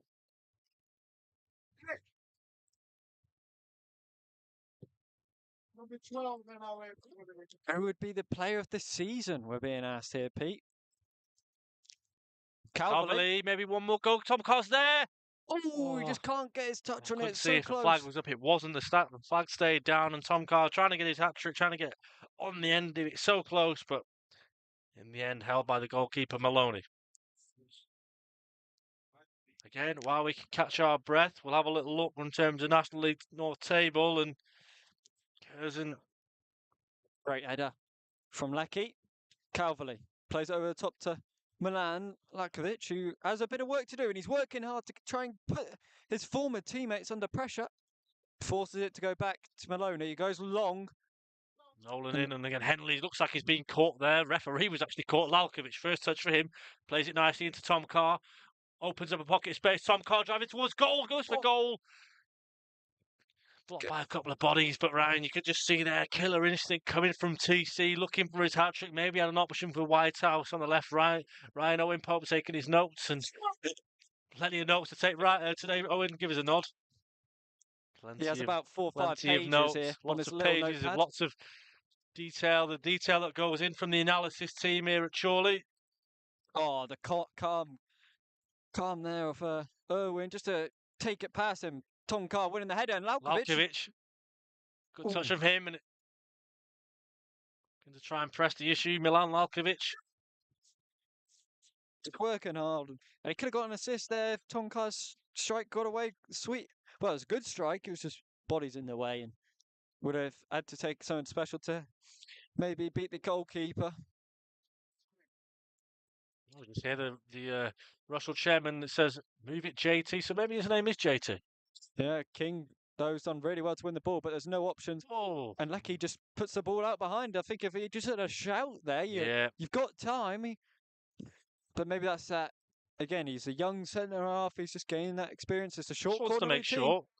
Green. Plays it to McAlinden, who's on the left and hits it against Lalkovic, and it's another throw this time. Back of him. Yeah, throw for Rushall Olympic. Didn't like that one. We haven't had any news yet on the attendance for this afternoon's game, Ryan, but if we do get anything through, we'll be sure to let you know. Oh, we didn't. We'll get attendance, unfortunately. Usually they announce it over the tannoy, don't they? But may well get something. Ellis heads up, more just is it clear, gives one for Lalkovic to chase on McAlinden. Does really well. Yeah, trying to work his way in, and then in the end, to be fair, McAlinden does really well to offload it to Bradley, who's centre of the park. He gives it away though cheaply, and now Chorley can come forward. It's Calverley. What a ball that is, by the way. Pocket of space out wide to find Billy Whitehouse on the left-hand side. 1-on-1 against JT. JT. Oh, what a turn that is from Whitehouse. And it's a foul there. like he was caught. Well, Newcastle have absolutely dismantled Ipswich. Yeah, It's Kieran 3-0. Trippier's second assist. If anyone's got him in the fantasy league team, I have. Should certainly be happy with that. JT. Oh, he's got. JT almost giving it to TC. Tommy Carr. And it's Ellis doing well that time. Nolan. Good flick over by Warren Clark. And referee David Jones giving a free kick there. people are saying player of the season, Pete. We keep getting asked, who would you say your player? Who's my player of the season? Mm. I think it has to be Mark Ellis for me. I think I've got to agree with you on that. For me, it would have to be between Ellis, Blakeman. There's so many players in there. They've all been brilliant. Blakeman, Calverley, Irwin, Wilson. Yep. There's so many. Tom Carr. There's so many players in there. I don't like to single out players, but if it was if it was an object to the head, I would be going with Mark Ellis. You just don't ever really see a centre back having a goal scoring season. Yes, he's had to be taking stuff off, but to even be in the bit to get those goals is just ridiculously impressive. At 36, you say he is, yeah. Oh, does well there, Lalkovic. Just unfortunate. Tried to nip in away from McAlinden. I think again, Blakeman as well. Got to be close second place for me. 22 assists and 3 goals at the moment for this season, aging like a fine wine. A lot of talk from the Chester supporters about Declan Weeks. Well, Adam Blakeman's got the same amount of assists in less appearances, unless Weeks, of course, has got one today. Good head down from Lalkovic, taking his time under no real pressure at the moment. Finds Moore, who's occupying the centre of the pitch at the moment. Whitehouse. Yeah, it's just good to see this healthy debate for Chorley fans about who's your player of the season? Is it Mark Ellis? Is it Mike Calverley? Is it someone else? Is it Cole Hall even? I mean, we've seen a few Mike Calverley, seen a few Ellis's here. Good to see. It's just all these players, though. It's been a team effort this season. At the moment, it looks like Rushall have almost given up, though. They're not really offering any real press. It's Whitehouse to the byline, crosses and wins a corner.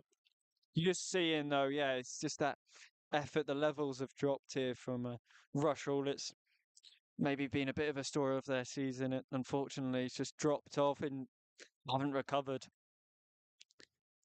Milan stepping up to take this corner. I mean, I'm going to be interested how he takes this because he's got to go up a little bit of a bank in here. Milan readying himself. Not going to have swinger much space. To come from him. Lalkovic in it comes. It's a good one headed up by Ellis and bit of a diving header that one from Ello, and it's not too far wide, but Ellis just having her off the back of his head. Not a nice one, but again, not too long left to play. We've got 2 minutes off normal play. I don't think there'll be much added time like in the first half, to be honest, Pete. At max, maybe 2 minutes because we've had literally no stoppages here, I'd say. Maybe when Wilson went down for a little bit of treatment, you could maybe add that on, but it was barely anything. 6. There's reportedly going to be 6 added minutes. Before officials has yet to. Sure where that's come from, but maybe it's 6 minutes to add a 6th goal. You never know as Ellis plays it over the top towards Carr. He's going to chase it. He always does, and Green gets his foot in wrong, and maybe it'll be a 6-star performance instead of a 5-star. Can't be bad though, Ryan. Can it? 2 final games of the scheduled season and 10 goals at the moment to report. That's how you send your fans home happy. So they haven't had the best of, and well, I say no clean sheet today. But listen, at the end of the day, had a little bit of a bump with the game against Bucks and the game against Marine. But look how they've responded since then. It just shows you the character of the squad as well, doesn't it? Because you can have these ups and downs throughout your season. But it's how you respond back. I remember when we went on that little run where we didn't win. We drew like 4 games in a row.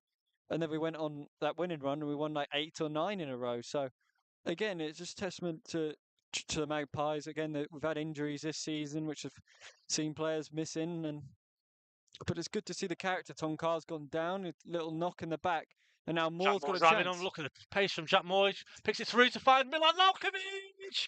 Oh, what a save.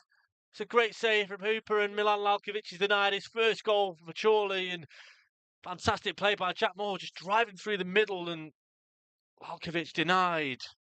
Oh, it was a superb run, and it's an even better ball from Moore. He took that touch and got a strike away well, but it's just a really good save from Maloney to deny him. And it will be 6 added minutes. You've got to ask where the fourth officials found that 6 minutes, but he's found it. Again, we've had games this season where we could have had 10 or more, but there's always been about 4 in those kind of games. But in a game like this, there's been 6. Lalkovic now take this corner. He'll be eager to get an assist here at least. Milan Lalkovic delivers towards the Chorley player and hooked away from Rushall. Moore flicks it headed back towards Henley, and he'll just flip the ball long. Clark, good touch from Lalkovic, does well, wins it, finds Nolan. Again, really good play from Milan. One pluck out the air, that is from Tom Carr, by the way, as Joe Nolan chases it, does well to win it, and McAlinden just thumps it out, probably more out of frustration than anything else. Brighton have levelled late against Buxton West Ham. 2, Warrington Town 0. I think that's Buxton pretty much safely into the playoffs. Curzon down to 10. Yeah, again, it just goes to show, Brian, as it happened a couple of years ago with Chorley away at Gloucester. Result goes against you on the final day, and like you say, throw comes in, Ellis flicks it up, and tied for a corner. That is unbelievable. Just from they were in the playoffs, weren't they? And then now down to 10th. It just shows you how unpredictable. Well, they weren't in the playoffs before the ball was kicked, but you know, points in the game. Yeah.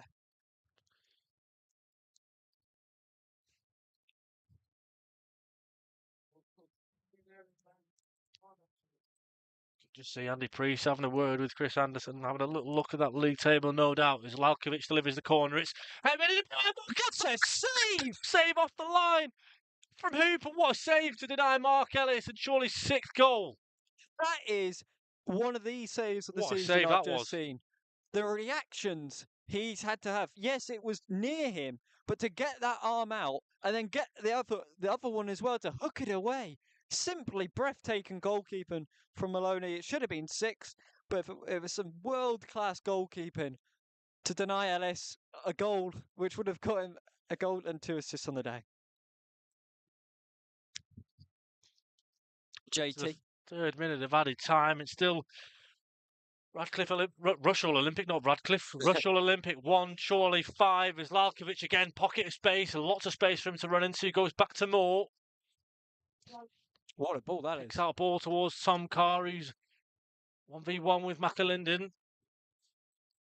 Carr goes back to Calverley. Moore. Taking his time, patience from Moore. Finds Lalkovic. Carr, Nolan, intricate play from Chorley, really nicely done. Don't give the ball away, Jesus! 2 goals in extra time for Brighton. Unbelievable. Great play from Calverley to win that back via Nolan. Calverley has it. Go back to Moore in no real hurry. Moore finds Lalkovic, takes a touch. Looks to beat McAlinden. Got him on strings there at the moment. Finds Henley. Oh, Moore. Fulham have just scored as well. Does well that time, Jack Moore, to find Adam Henley down the right. Goes inside, Lalkovic is there. Twists, turns. Moore still alive here for Chorley. Towards the back post, met by the goalkeeper, and no one's on the edge of that box. And now the referee stopped it, I think, for a head injury. Curzon have equalised, but I think it really will take the late show for Craig Marn's side. Back up to 8, just outside. Yeah, so Craig Marn's side.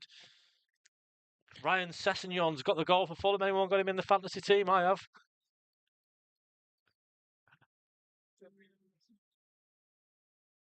Adam Barton has got the goal.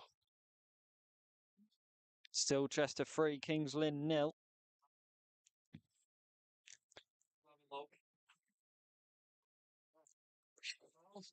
Cole Hall just jokingly interacting with Owen, saying, "We'll have a look," because he's desperate for that to be his goal, so he'd have a hat trick. But don't think, unfortunately, on this occasion, he'll get the goal.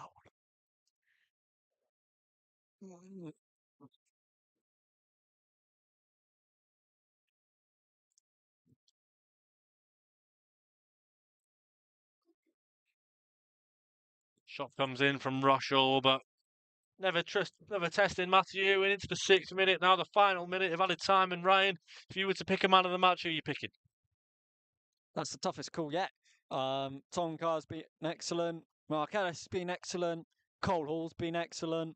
If I could, I'd give it to all three of them. But just because he's got 2 goals and an assist, I've got to give it to Cole Hall. Yeah, It's been an unbelievable performance the from goals Hall. as well, the manner in which he scored them, the finishes, they're absolutely fantastic from Cole. And, again, recent weeks, Cole Hall's been a different animal, hasn't he? Since that Chester game, that was the one for Cole that really ignited him. Around. Yeah, lit that fire in him that maybe he was searching for at the start of the season.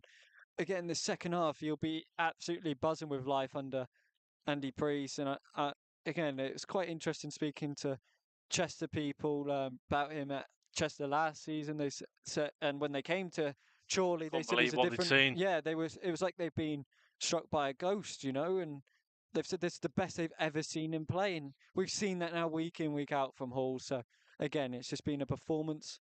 Alice just got to be careful with his feet. Shot comes in and it's just away. wide, actually.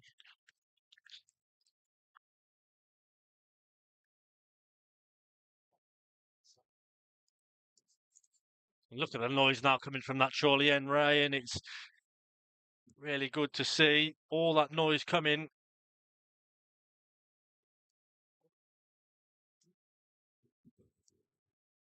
Right. There we go. This should be the final action.